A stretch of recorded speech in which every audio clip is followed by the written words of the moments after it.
Today, as we are reminded of the weight of our sin on Ash Wednesday, it can bring up all the feelings and even emotions about our imperfections. In a world that often expects us to be perfect, today we have an opportunity to not just confess our imperfections to God, but also remember who we were created by and what we were created for.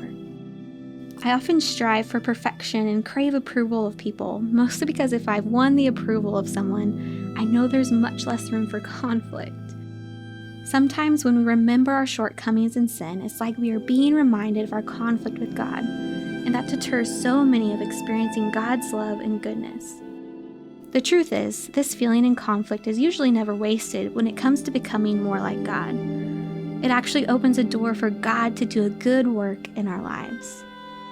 So many times I have thought about just how wonderful it would be if God would immediately make me completely whole and perfect and clean in His eyes.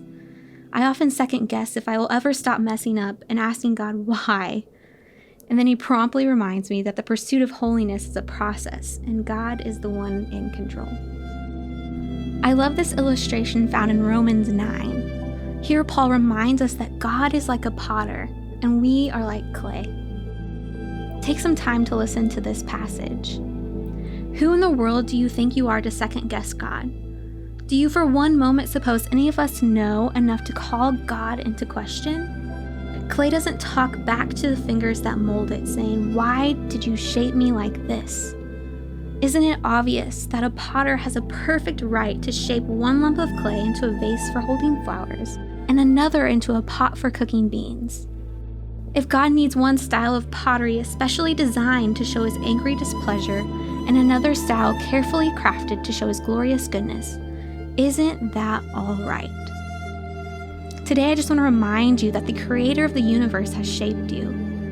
In fact, He's continuing to shape you and mold you every single day. The potter may take some time with his clay, and it's all right. The potter may allow us to experience the weight of our sin, and it's all right. The potter may need to use you to show His glorious goodness, and it's all right. The potter has created you perfectly imperfect, and that's all right. Are you ready to be all right in the way in which God is shaping you? In this moment, hear this prayer and maybe even repeat it if you feel led to do so. God, in this moment, I am in your presence. I am willing to confess to you my shortcomings and imperfections and pray that you would use these experiences to do a good work in my life. I pray that you will help me be all right with the ways in which you are shaping and molding me to be more like